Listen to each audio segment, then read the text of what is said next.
ঈদের ঈদ কিভাবে কাটছে? দেখুন ঈদের বাজার অনেক কষ্ট করে কাটছে। আমি ঈদে একটা বাজারও করতে পারিনি।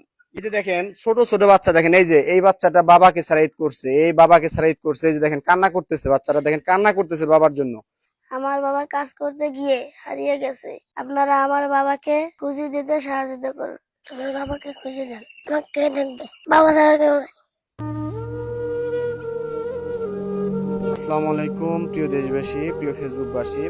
স্ক্রিনে যার ফটো দেখতেছেন কিংবা আমার হাতে যে ফটোটা দেখতেছেন, এনার নাম হচ্ছে ওয়াস কুরিনি। এনার গ্রামের বাসা হচ্ছে কুড়িগ্রাম জেলা নাগেশ্বরী থানা বেরবাড়ি ইউনিয়ন চেয়ারম্যানপাড়া গ্রাম। তো ইনি নরসিংদীতে কাজ করতে যান, নরসিংদী করিমপুরে কাজে যান। তো তিনি একটু ভারসাম্যহীন, মাঝে মাঝে ভারসাম্যহীনতা দেখা দেয়, কিন্তু তিনি এমনিতেই সাধারণ মানুষের মতোই কাজকর্ম করে। এনার 4টা বাচ্চা আছে, আজকে ঈদের 4র্থ দিন। ওই মানুষটার কর্মের উপরেই এদের ফ্যামিলিটা চলে। এই যে দেখতেছেন আরো একজন আছে বাচ্চা, তো এদের খাবার দাবার ভরণ পোষণ সবকিছু চলে। তো আজকে কতদিন আগে গেছে হারাইছে? 2 মাস হলো। প্রায় 2 মাস। প্রায় 2 মাস হলো। আচ্ছা আপনি বলেন তো একটু। প্রথমে কাজে গেছে, যা 3 দিন কাজ করে টাকা পাঠায় দিছে। তারপরে বলছে যে একটু কষ্ট করে আমি টাকা দিতেছি, তারপরে ঈদের বাজার করো। আর সে টাকাও দেয় নাই, কোনো খোঁজ খবরও নাই তার। আপনারা দিন চলতেছেন কেমন? আপনাদের খরচ? আমাদের খরচ গ্রাম বেশিটা কিছু দেয়, ভাই বোনেরা একটু একটু দেখে। আজকে প্রায় 2 মাস একটা ফ্যামিলির উপার্জন যে করে, যে কর্তা, সে যদি 2 মাস নিখোঁজ থাকে কিংবা উপার্জন বন্ধ থাকে, সেই পরিবারটার আসলে কি অবস্থা হয়, কি বেহাল অবস্থা হয়। যারা আছেন, আপনারা যারা পরিবারের কর্তা আছেন, আপনারা বলতে পারবেন। তো ভিডিওটি আপনারা সর্বোচ্চ শেয়ার করবেন। আজকে ঈদের 4র্থ দিন, জানি না ঈদের ঈদটা কেমন কাটছে। ঘরে কি আপনার কোনো খাবার দাবার কিছু আছে? হালকা পাতলা কিছু আছে, চলবে কিছুদিন? কাঁচা বাজার এরকম কিছু? কাঁচা বাজার নাই, অন্য অন্য জিনিস নেই। এমনিতে চাল আছে? হ্যাঁ, চাল কিছু আছে। তো এদের এদের ঈদ কিভাবে কাটছে? এদের এদের ঈদ কিভাবে কাটছে? দেখুন ঈদের বাজার অনেক কষ্ট করে কাটছে। আমি ঈদে একটা বাজারও করতে পারিনি। ঈদে একটা বাজার করতে পারেন না। আচ্ছা, আপনি হচ্ছেন যে হারায় গেছে ওয়াসকুরুনি, আপনার বড় ভাই? বড় ভাই। আচ্ছা, আপনি একটু বলেন এই বিষয়ে, আপনি বলেন যে কিভাবে আমার ভাই, ছোট ভাই না, যে কাজে গেছিল প্রায় 2 মাস হয়।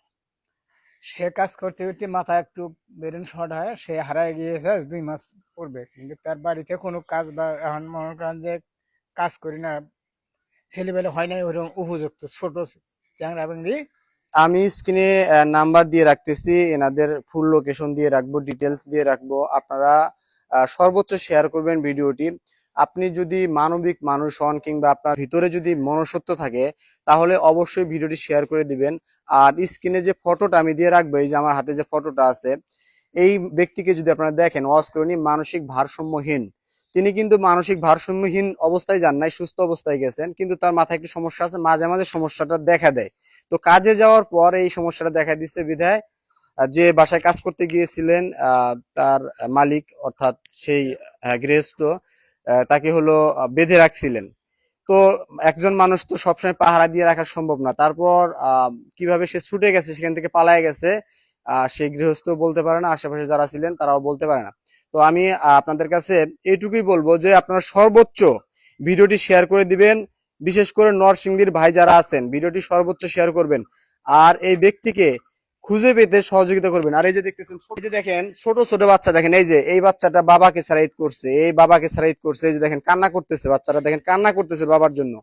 তো আমি মনে করি যে বাংলাদেশের মানুষের মনুষ্যত্ববোধ এখনো আছে, বিবেক এখনো আছে। এদের ঘরে কাঁচা বাজার কিচ্ছু নেই। আমি ঈদের পরের দিন আসছিলাম, যতদূর পারি, আমার যতদূর সম্ভব হয়, এনাদের হাতে একটু হলে মাংস দিয়ে গেছি খাবারের জন্য। তো কোন সহৃদয়বান ব্যক্তি যদি এই অস্করি নামের ব্যক্তিকে দেখেন কিংবা আশেপাশে দেখেন যে পাগলামি করতেছে এরকম, অবশ্যই তাকে আপনারা আটকায় রাখবেন। প্লাস হচ্ছে স্ক্রিনে দেওয়া যে নাম্বারটি আছে, এই নাম্বারে অবশ্যই যোগাযোগ করবেন। আমার বাবাকে খুঁজে দেন, আমাকে দেখবে, বাবা ছাড়া কেউ নাই। সর্বশেষ আমি একটা কথাই বলবো যে ভিডিওটি সর্বোচ্চ শেয়ার করবেন। শেয়ার ছাড়া একে খুঁজে পাওয়া কোনোভাবেই সম্ভব হবে না। তো আপনারা বেশি বেশি শেয়ার করে দেন আর এই ব্যক্তিকে খুঁজে পেতে সহযোগিতা করুন এবং এই ফ্যামিলির পাশে দাঁড়ান। ভালো থাকবেন সবাই, দেখা হবে আগামী ভিডিওতে। আসসালামু আলাইকুম।